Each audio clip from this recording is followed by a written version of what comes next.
السلام عليكم واهلا بيكم في فيديو جديد من فيلم ترند. من كام يوم كده نزل البرومو الرسمي لمسلسل جولة أخيرة بطولة أحمد السقا وأشرف عبد الباقي، وأحلى وأجمل ما في الموضوع إن المسلسل ده مش مسلسل رمضاني.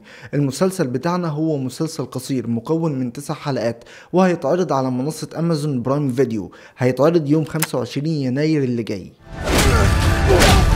ايوه فريد انت فين؟ والحقيقة ان البرومو مشوق جدا، وانا شخصيا متشوق جدا اني اشوف عمل مصري من الممثلين اللي احنا قربنا ننساهم، وده بسبب توجههم في ركوب الترندات علشان يبيعوا العمل، او بسبب انهم ما بقوش يظهروا كتير باعمال قوية.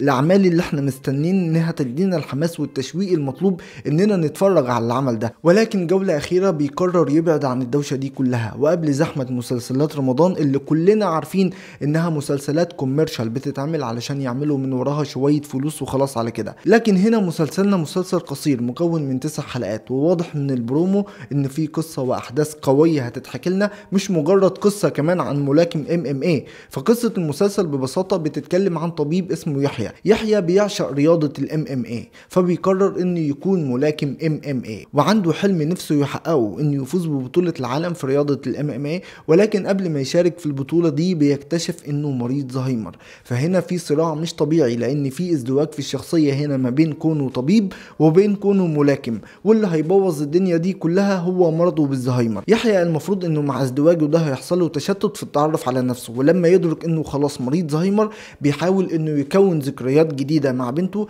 على امل انه يكون لسه فاكرها. وانا عارف ومدرك تماما ان فكرة مرض الزهايمر دي اتهرست كتير جدا، ولكن انا متفائل المرة دي انها هتتحكي لنا بشكل قوي جدا. وشفنا كمان في البرومو هنا تصوير نظيف فشخ، فواضح اننا هنتفرج على حاجة نظيفة تليق بالمشاهد العربي. وبس كده هنا بكون وصلت لنهاية فيديو النهاردة. فلو عجبكم الفيديو ده ما تنسوش تعملوا لايك وشير وسبسكرايب، وبكل تأكيد ما تنسوش تدعوا لاخواتنا واهلنا في فلسطين، واشوفكم في مراجعة المسلسل.